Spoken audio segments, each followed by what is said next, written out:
Hopper, and I work for Green Mountain Self Advocates.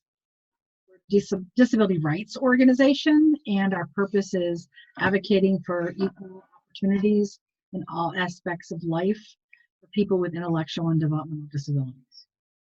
In 2019, in the spirit of true inclusion, we worked with the Vermont Department of Health to make 3 of their workshops more accessible to people with disabilities.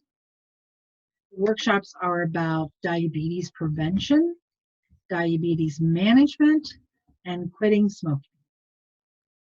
These workshops are taught for free all over Vermont, and our goal is for these workshops to be understood by people with disabilities. In this webinar, we will describe general tips we have found useful when including people with disabilities. And I'm just going to move to my guidelines here. Okay, the right slide, the correct slide.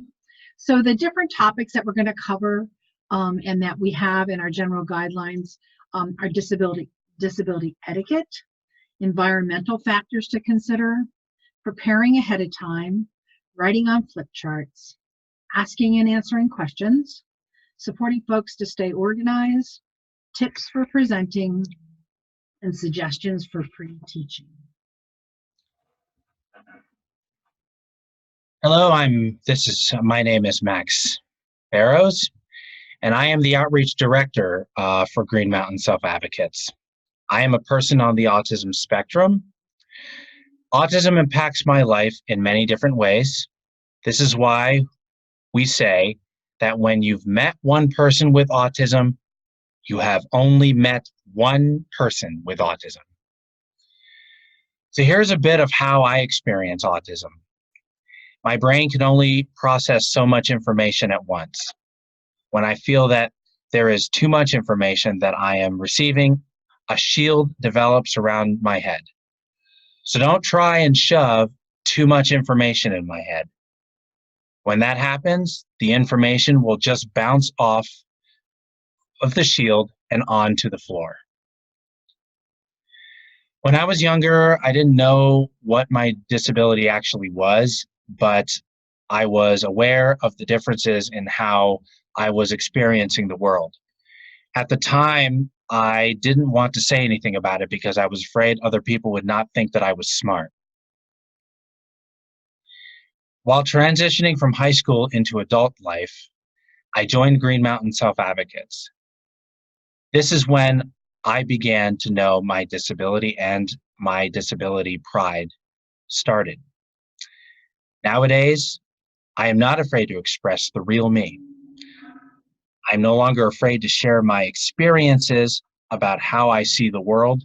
My disability pride is extremely high.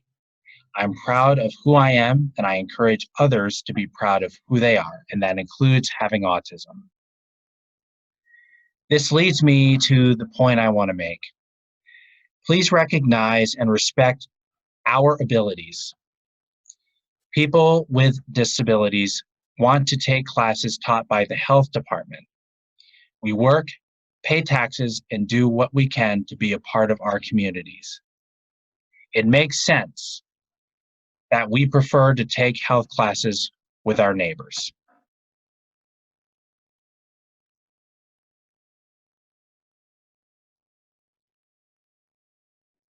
Thank you for waiting there patiently. Okay. So the first topic is disability etiquette.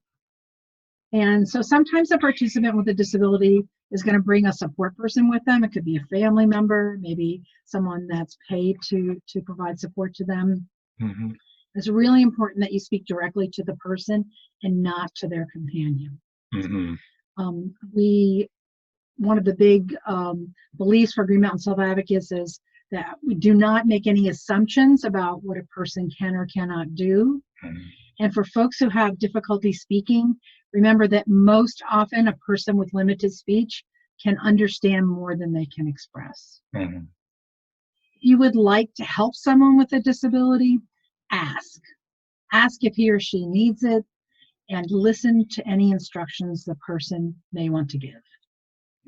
If a person types to communicate, give them enough time to respond.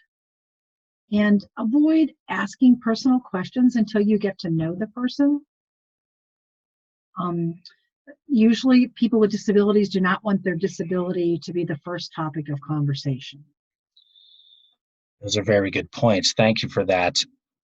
Let's look at language we use. And language is very powerful, and it can build people up, or it can have the opposite effect of tearing people down. If you need to refer to a person's disability, ask the person how they want to be identified. And in the world, according to Max, which is me, please do not use words like high functioning or low functioning. These words can be hurtful. Stick to describing what a person can do.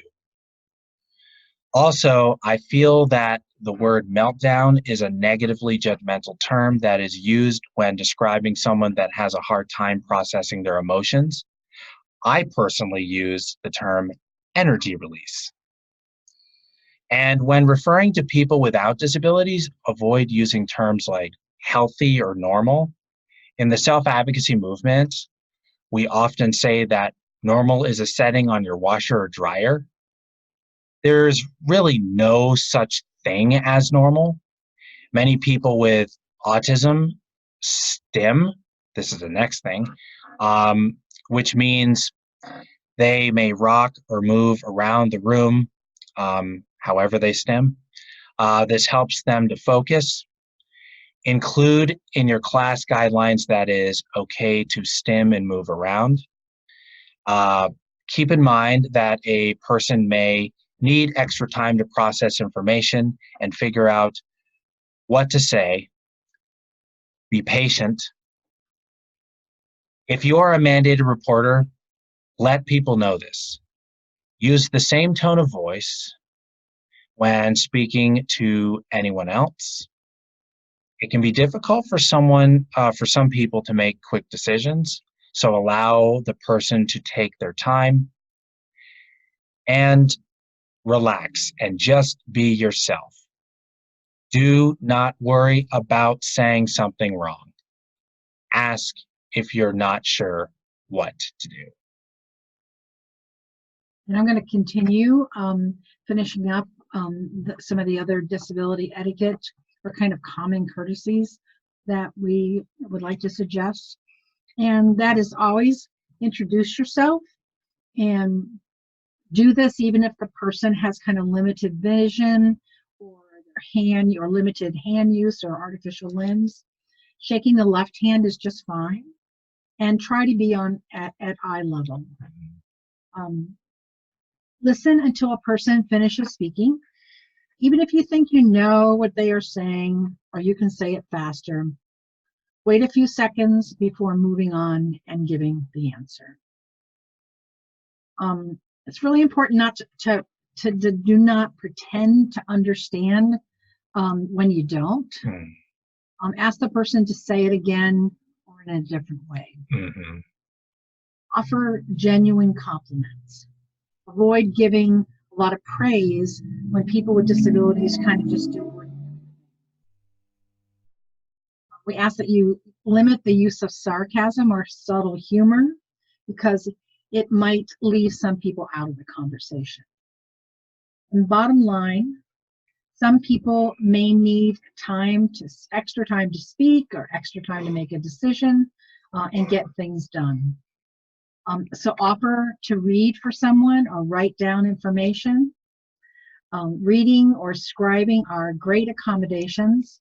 And after all, you're there to kind of teach health issues. You're not there to teach reading and writing. And we ask that you treat adults as adults. Use a person's first name. If you're using everyone else's first name, that's fine. But don't call a person like sweetie or honey.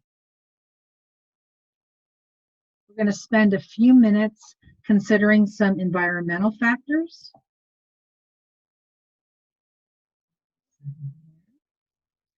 So we're going to look at what makes a good meeting space. And so before you decide on a training location, always visit where you will be having the training. Make sure that there are enough accessible parking spaces and that there's a ramp to get into the building. If the building does not have an automatic door, offer to meet the person outside and open any doors. Make sure there are accessible restrooms. Check for grab bars near the toilet, and there should be a 60-inch turning radius for wheelchair users. If the training is on another floor, so it's like not on the first floor when you just get into the building, test the elevator. Many old buildings have elevators, but they may not be accessible. And please post signs to help people find their way to your classroom. And there should be braille signs for any permanent rooms in the building. So, some environmental factors to consider. The room should be big enough so people can move around easily. This includes people that use wheelchairs. Make sure the aisles are at least 3 feet wide for wheelchairs. Hold the class and small group activities in a quiet place so it is easier to focus.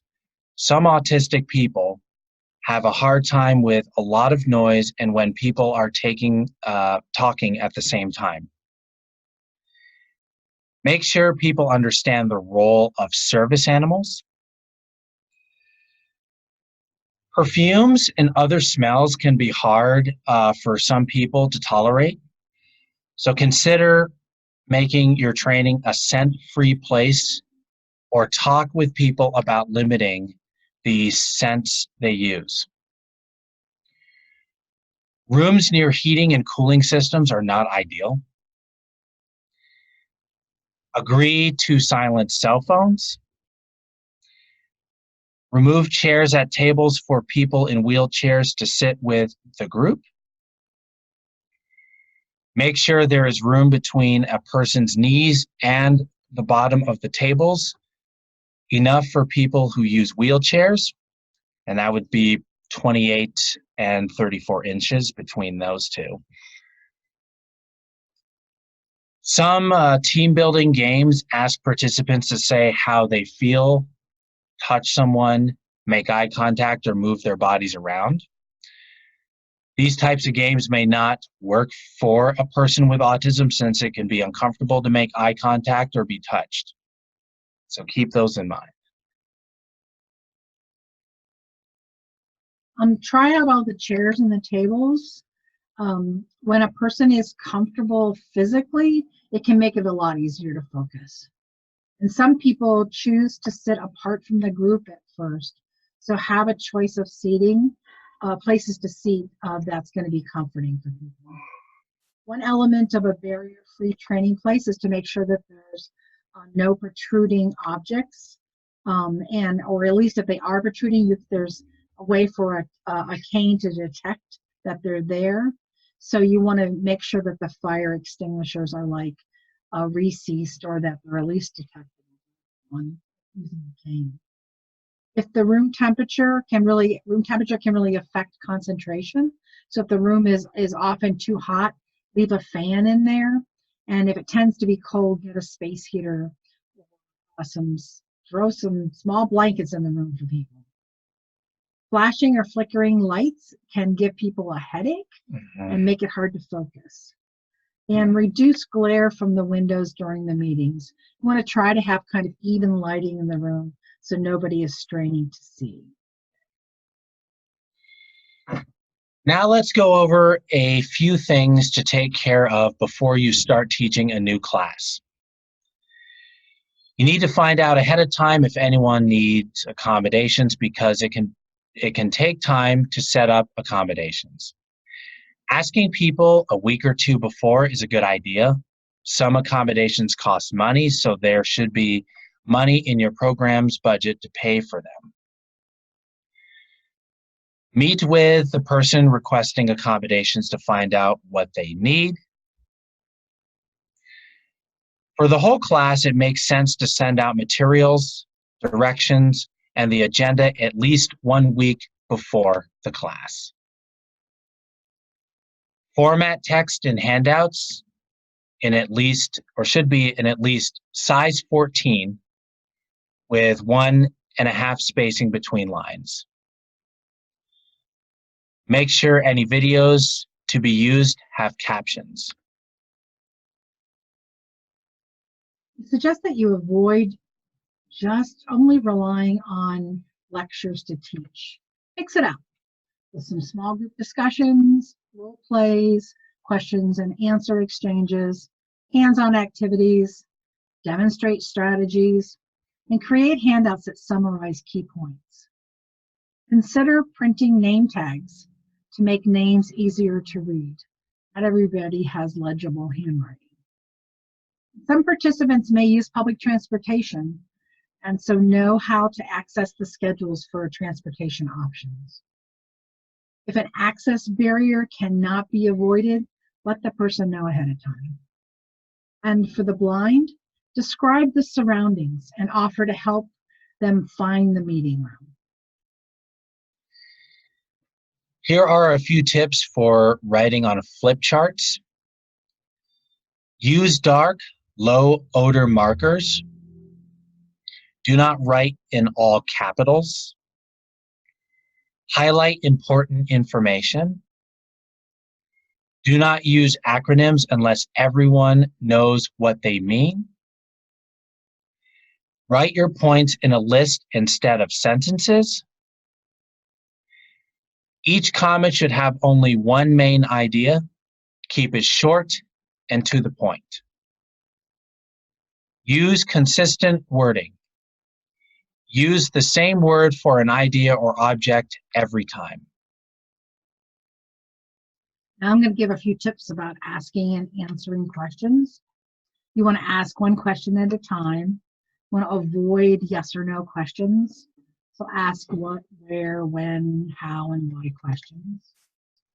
Take time, wait for a response, give the person a chance to explain completely, and ask more questions even if it takes time.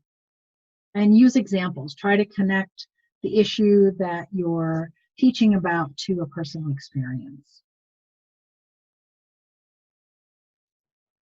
When you're answering questions, you want to make it more like a conversation and less like a lecture. So you want to give the person the correct, so if somebody asks you a question, give them the correct information, but then try to get them involved in the conversation. Say things like, what do you think? Or, what have you heard? It will help you kind of check for understanding. And throughout the session, ask if participants have any other questions. Here are a few ideas on how to support participants to stay organized. Using a notebook with dividers may help a person to stay organized from week to week.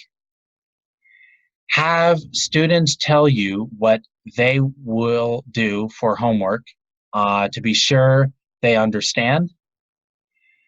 Suggest that a person may find it helpful to post a written reminder for them to get ready the night before the class. For example, set an alarm on a person's smartphone or put a post-it on a mirror or adding it to a calendar or planner. Next group of suggestions are tips for actually when you're teaching, for presenting. So let folks know where things are, like where the restrooms are. Do introductions often, so you can remind people who is there.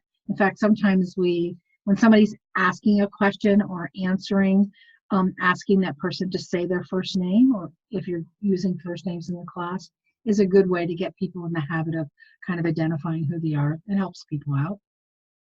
Start the class off with a brief icebreaker. But let people know, especially if you have people that are getting accommodations in your class, let them know what those icebreaker questions are before class. because it can be really hard for some people to kind of quickly or on the spot come up with the answers. Follow the agenda, stick to one subject at a time, stop frequently, and take time to clearly outline each issue as it comes up for the discussion. Speak slowly and clearly, use plain language, and as I already mentioned before, frequently check for understanding.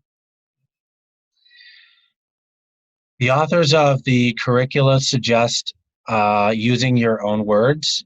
We have provided you with plain language definitions for the key words used in each session.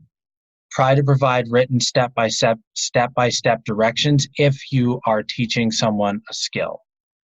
In general, get the participants involved in the lesson.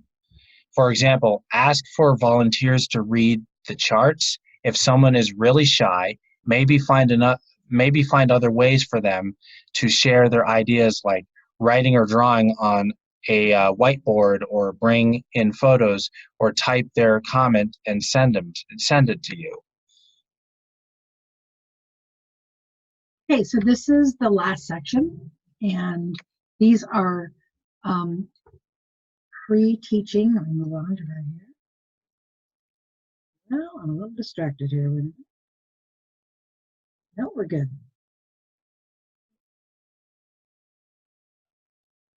So suggestions for pre-teaching. You want to follow up with participants as needed after a training session.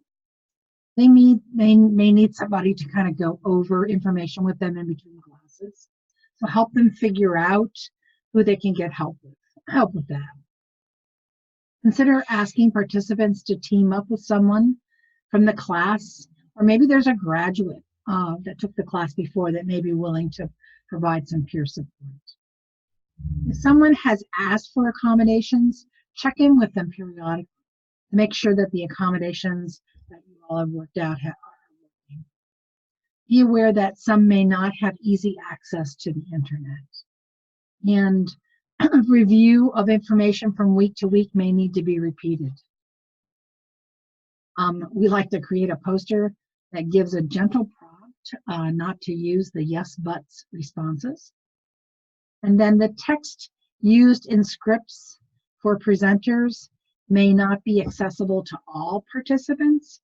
So use shorter sentences that include just one idea, and use words from our plain language glossary. Thank you for reviewing this webinar. All of this information is available from your regional coordinator. Good luck teaching, and thanks for all you are doing to include people with disabilities in your classes.